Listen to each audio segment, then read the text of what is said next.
Hi hello నమస్తే friends, welcome back to SS kitchens. ఈరోజు నేను మీకు ఎంతో టేస్టీగా ఉండే నవరత్నం రైస్ ఎలా చేసుకోవాలో చేసి చూపించబోతున్నాను. మీకు ఎప్పుడైనా స్పైసెస్ ఏమీ లేకుండా టేస్టీగా సింపుల్గా ఉండే రెసిపీ ఏదైనా తినాలనిపించినప్పుడు ఈ రెసిపీ ఒకసారి ట్రై చేసి చూడండి. టేస్ట్ అనేది చాలా బాగుంటుంది.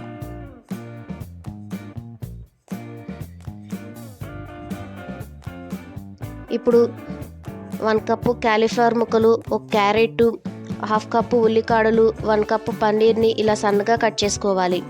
ఇప్పుడు బాండీ పెట్టి 4 టేబుల్ స్పూన్ల ఆయిల్ వేసి హీట్ చేసుకోవాలి. హీట్ అయిన ఆయిల్లోకి పన్నీర్ ముక్కలు వేసి ఒక 2 మినిట్స్ ఫ్రై చేసుకోవాలి. పన్నీర్ని ఎక్కువగా ఫ్రై చేయకండి. అలా ఫ్రై చేస్తే పన్నీరు లబ్బర్లా అయిపోయి తినేటప్పుడు అంతగా బాగోదు.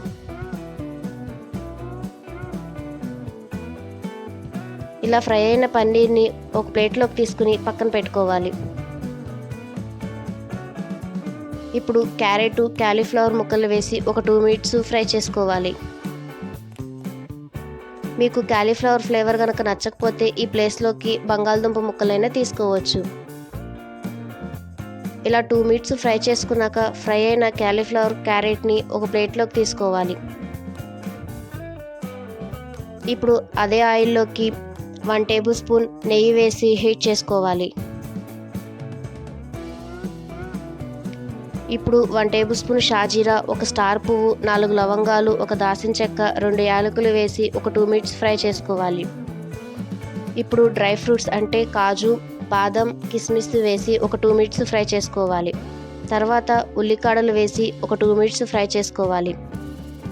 ఇప్పుడు ముందుగా ఉడికించుకున్న బఠానీ వేసి ఒక 2 మినిట్స్ ఫ్రై చేసుకోవాలి. మీ దగ్గర పచ్చి బఠానీ ఉంటే వేసుకోవచ్చు. ఇలాగా మనం ముందు ఫ్రై చేసుకున్న క్యారెట్, క్యాలీఫ్లవరు, పన్నీరు వేసి కలుపుకుని ముందుగా బాయిల్ చేసుకున్న 2 కప్స్ బాస్మతి రైస్ వేసుకొని కలుపుకోవాలి. మీ దగ్గర నార్మల్ రైస్ ఉన్నా వేసుకోవచ్చు, బాస్మతి రైసే అవసరం లేదు. ఇప్పుడు 1 table spoon salt, 1 table spoon మిరియాల పొడి, కొన్ని ఫ్రై చేసిన ఆనియన్స్ వేసి కలుపుకోవాలి.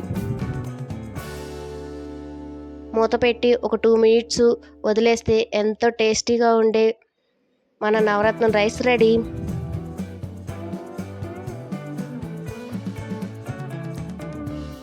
చూసారా చూడటానికి ఎంత బాగుందో.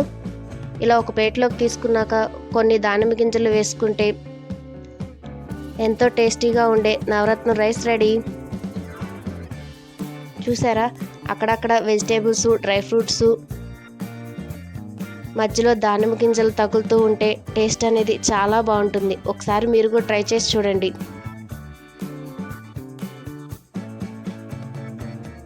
ఈ వీడియో కనుక మీకు నచ్చినట్టయితే లైక్ చేయండి, షేర్ చేయండి, సబ్స్క్రైబ్ చేయటం మాత్రం మర్చిపోకండి. మీరు కూడా ట్రై చేసి మీకు ఎలా వచ్చిందో కింద కామెంట్ బాక్స్లోకి కామెంట్ చేయండి.